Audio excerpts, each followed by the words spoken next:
আজ ৭৭তম স্বাধীনতা দিবস।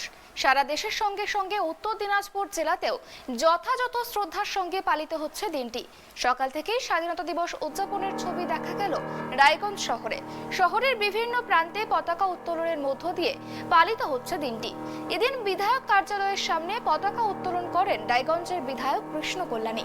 ছবিতে মাল্যদান করে শ্রদ্ধা জানানো হয় স্বাধীনতা সংগ্রামীদের।